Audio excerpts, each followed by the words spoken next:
care about you. Let's talk about it. Okay. Does Gary have some advice? Because I'm still figuring that part out.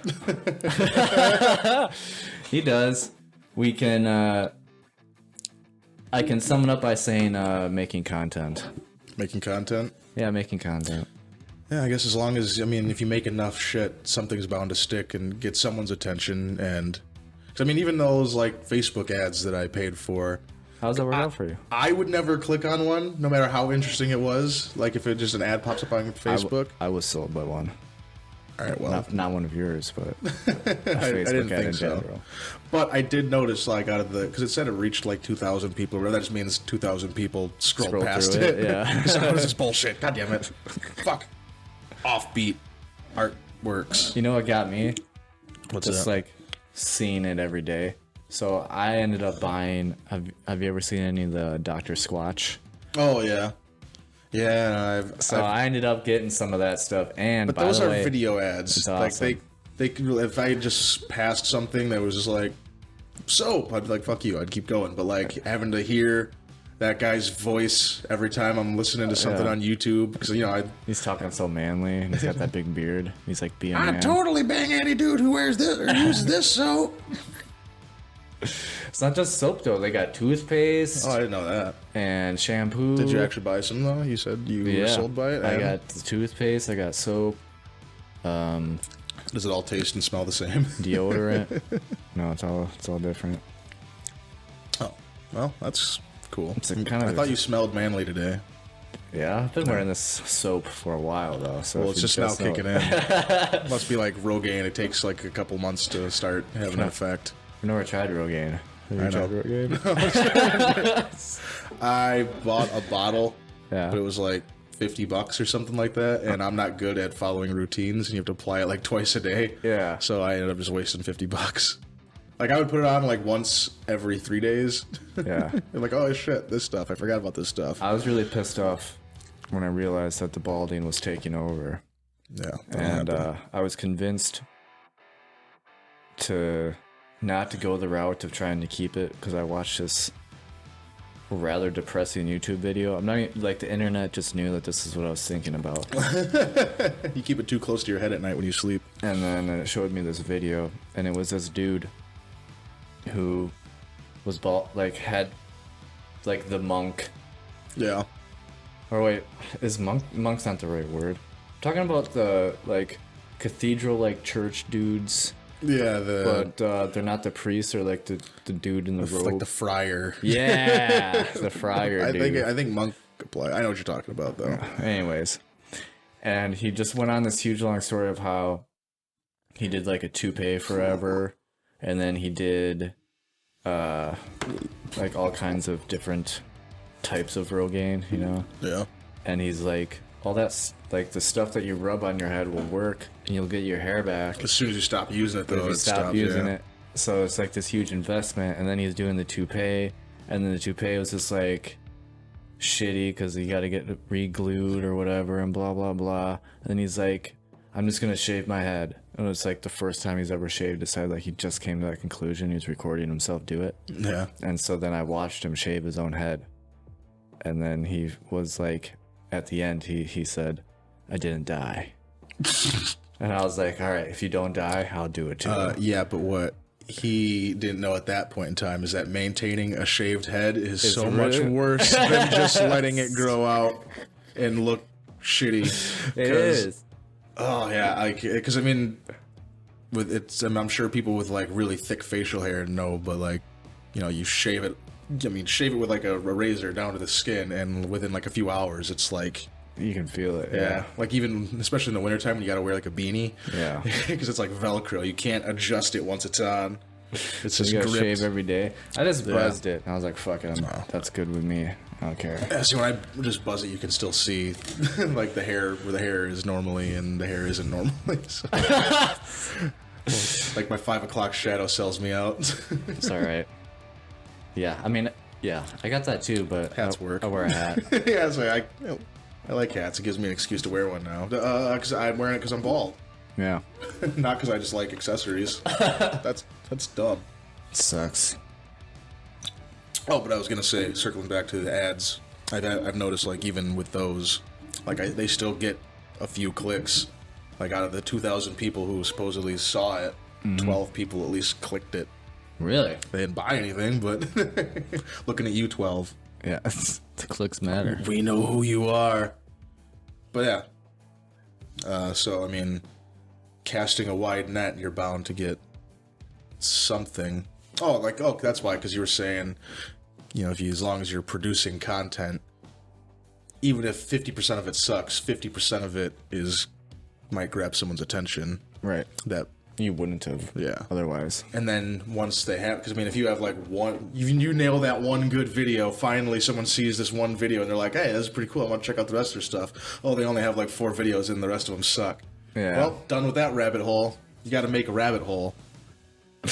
That's all this is, just mental mind games with the people on the other side of the screen. Just how do I suck them in? How do I waste hours of their time on my stuff? So would you say, or would you suggest that somebody have a bunch of content before they go the advertising route, so that if that one thing catches somebody, they have stuff to play around with? I don't know yet. I'm not experienced enough to answer that, honestly, because before I even started my ads, before I told myself, before I like even announce on Facebook that I'm doing this, I want to, even before I make a print or see if I can make a print, I want to just make sure I have enough stuff.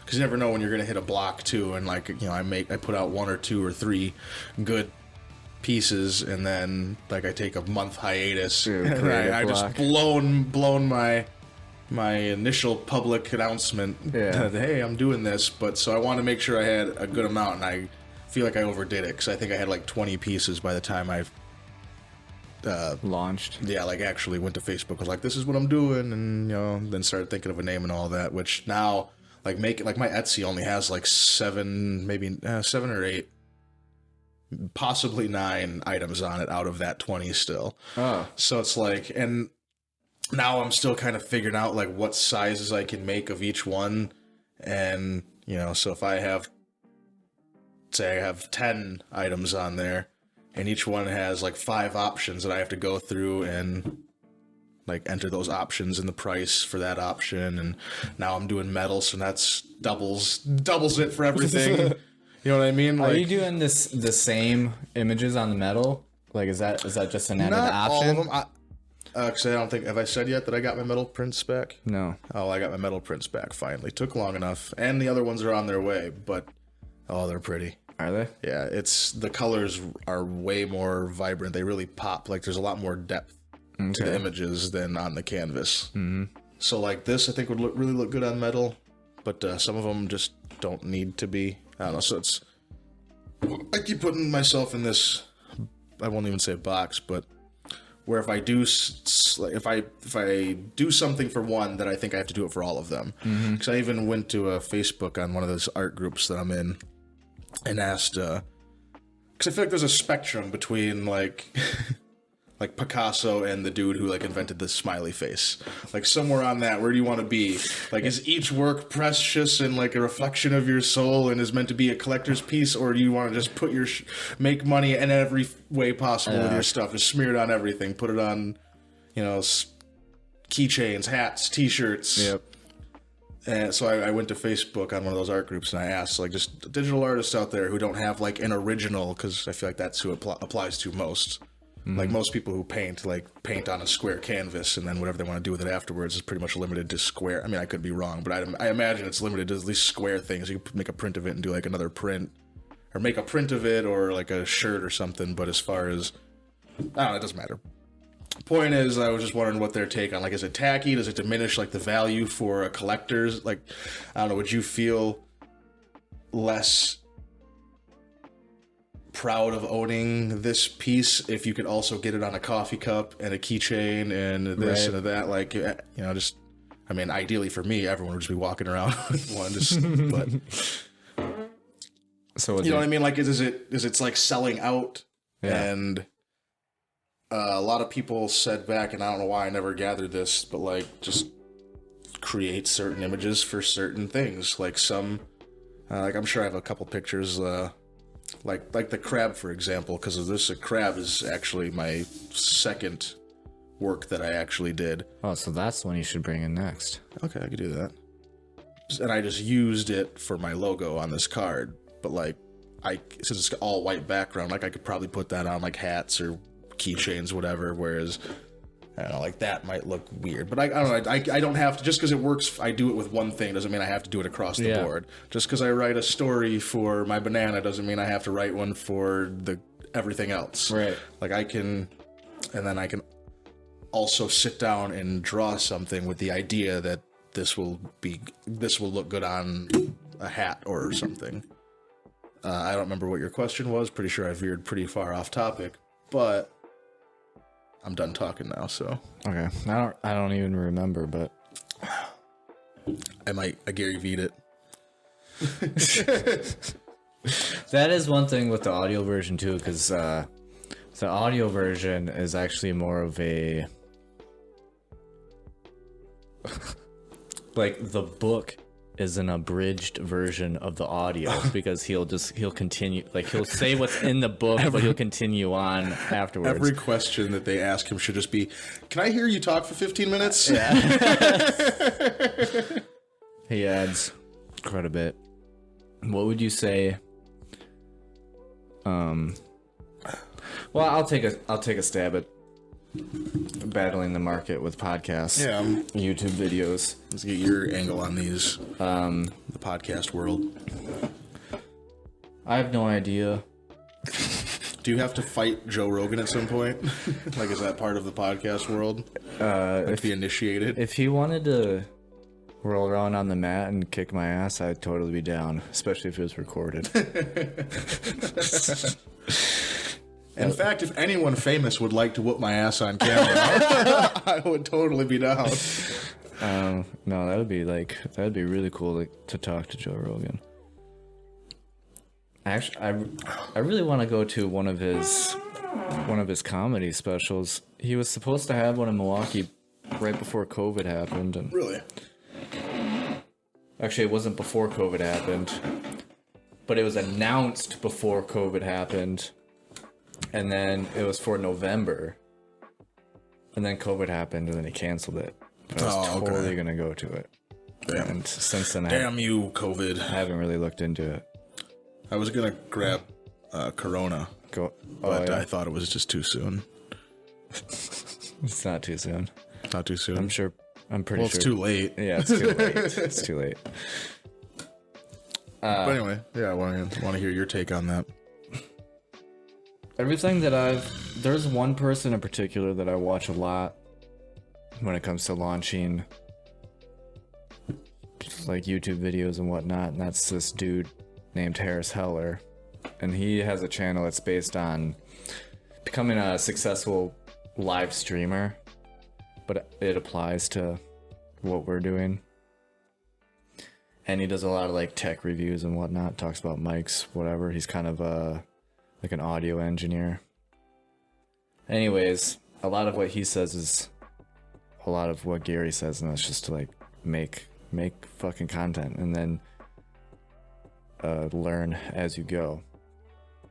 As far as making the market care about what I'm doing, the only way I know how to do that is to create funnels to the YouTube or the podcast website, right? Yeah. So just throwing links and stuff out there. You throw links. Well, yeah, you want to build up your SEO, your search engine optimization, but also doing things like Instagram or TikTok or Snapchat and making stories and blah, blah, blah, and then have links to your main whatever. That's kind of tough. Like, it sounds easy to just make content every day, like just post on like Instagram every day. Multiple. But like, I just don't have that much interesting shit going on in my life to went to work again today. Well, my idea pooped twice. It doesn't all have to be original. Well, what's nice with doing this is what I can do is I can take what we're recording and then I can do 1-minute snips, post them all on TikTok, and then I can use those to funnel to the podcast or whatever. And then also I still don't know what TikTok is. So. Oh, okay. Well, I don't know. You don't have to take this time to explain it to me. I don't really. That's the only other actual social media I got into. I don't know really anything about Snapchat, but apparently you can do stuff with stories. So maybe I could do stuff with that. I don't know. Or even Instagram. I don't know anything about that either. All I really know is YouTube and TikTok. That's all I got. And Facebook. But then I've gotten Facebook can down. also be a funnel to go to your website. You can find me on MySpace at... Yeah. Actually, we can't. I tried. I have a MySpace too that I can't access. It's just up there. I think they just got rid of everybody's. No, it's not gone. I can still find myself on it. Oh. But I can't get into it. I wish I could find myself. Oh. Well, sometimes it's hard. I wish I would have been responsible enough to save the password or even keep using the email that I used.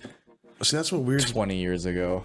That's what freaks me out is like I've used the same password for a long time. Okay. And before that I used that password for a long time. The only variations were like adding a 1 or capitalizing the first letter. I think that's fair. How can I not guess it? How am I not getting this? Maybe at this point it's something where you need to reset it and now you have to have access to the email or whatever you attached it to. Have you ever sat there and typed in your password and typed in your password and typed in your password and then typed in your password and then finally given up and then had them send you your password just for them to send you what you've been typing in that whole time? No. You haven't? No.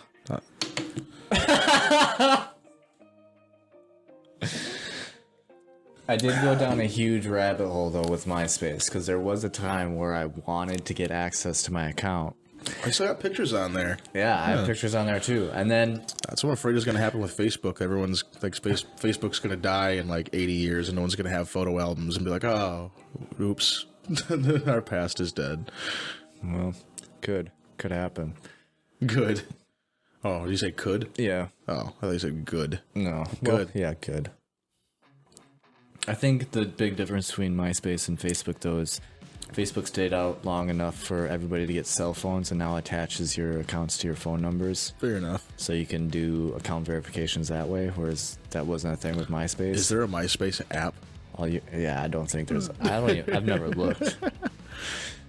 But I think you get it on a disc. So with MySpace, all you have is the email, and I knew the email that I used, but I couldn't get into it. So it was a Hotmail email, right? Mm-hmm. Back when we used that.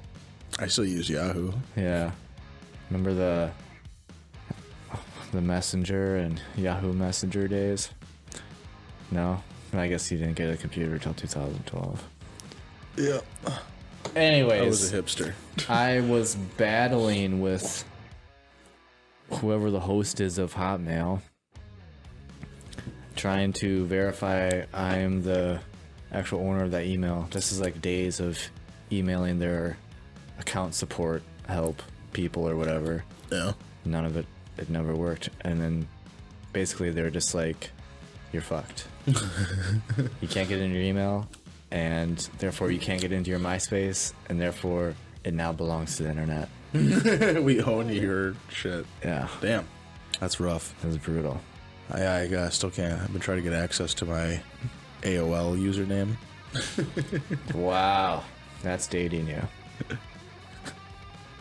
Well, that's no fun. What was your AOL username? Oh, I had a bunch of them. Oh. Did you get the discs and use those and stuff? Oh, yeah. Internet through the mail. So yeah, the idea is to eventually create funnels and then to drive people to the main content. And you get enough links out there and enough different profiles that are all linked together, you, in theory, will build up your SEO. And then that turns into a funnel itself. Nice. As well. Which I imagine to some extent you're doing too. I mean, you got your MySpace, your Etsy, your Instagram, your MySpace, your Facebook, my AOL username, your Etsy, and your Instagram, right? And they're all tied together. So building up your presence. Yeah, basically. kind of. I need to work on it though. Yeah, I think that's the hardest part. Yeah, is building your presence. Because you also, there's a part of you that, like, there's a little voice in the back of your head that when you do it that's saying, you're being annoying. you're bothering your friends and family. People are rolling their eyes when they see this. Just fuck off. We don't care about your da-da-da. I don't think you post enough on Facebook, to be honest. I got that little voice in the back of my head. I think it's because all those years of me being so judgmental in the back of my head. Whenever I see someone trying to sell something and better themselves, the petty part of me just goes, good fucking luck. Oh. So now it's like No. putting myself in their shoes, just swinging that judgmental pendulum back my way. Just good fucking luck, Adam. I think that's like an internal problem then that you have to overcome. Sometimes it becomes very external. Does it? Yeah. But I don't think that's a thing. I mean, because External anger. in all reality, no, being annoying. In all reality is, if you have a friend on your Facebook and they're getting sick of your posts, they can mute you, Yeah. and then you're not on their feed anymore. They don't know, or I don't know that they did that. No, you wouldn't know. I can do this to other people. They You can't can just do it to me. You can do it to other people too. You show me how after this. I'm not. Yeah. You can take a break from their. I'm not social network posts. savvy. I know how to post pictures of my food and complain about political stuff. Lauren would know. She should know all about this shit. Yeah, well, I don't like asking her for help. I don't like asking anybody for help. You just asked me My for biggest help. strength is I never ask for help. Yeah, I can show you how to take breaks from your friends that are annoying the shit out of you. All right. I block myself. I hate getting my own updates from Offbeat. So one of the topics is what is the hardest thing to starting from scratch, and so I'm assuming we both agree that it's developing a presence. Yeah, I don't know if I'd say the hardest part, but it's definitely a hard part. Like, honestly, if I kind of lucked out with the online part of my gig, I guess, doesn't really depend on financials all that much, because usually I receive money first, then use that money to secure their item. Yeah.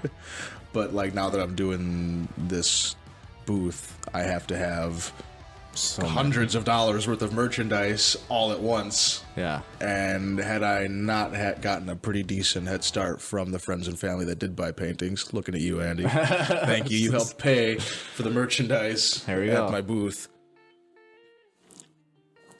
But yeah, like, had I not had that little oomph, I would have, I guess I would have just paid it out of pocket, which would have also sucked, but... Well, you have to be willing to invest. Well, yeah. A lot for sure. The beginning. I mean... But I have options, but for other people, they might not. Like, think the startup is always... The cost, when shit starts adding up, it's probably... what I would imagine is the hardest part. Like, for this, I mean, I had to get the mics. I had to figure out how I was going to record it. Yeah. And then set up this, get the curtains, right? the tripods, make a light. Should have got bigger curtains. Yeah, it'll happen. And then also one day. One day to learn some video editing and audio editing, and then it's hard to narrow it down to one aspect. That's the hardest. But I still believe of all those things, developing online presence would still be the top of my list as the hardest thing. Because this is just money. Yeah. I had to do a little bit of research in the difference between like dynamic and condenser mics. And but it's so much harder to post a sandwich on Facebook. It is. Made the sandwich. Watch the podcast. So I'd click that link. That you made a sandwich, watch the podcast? Yeah. All right. Like, here's just a fistful of sandwich. And That'll be the title of this episode.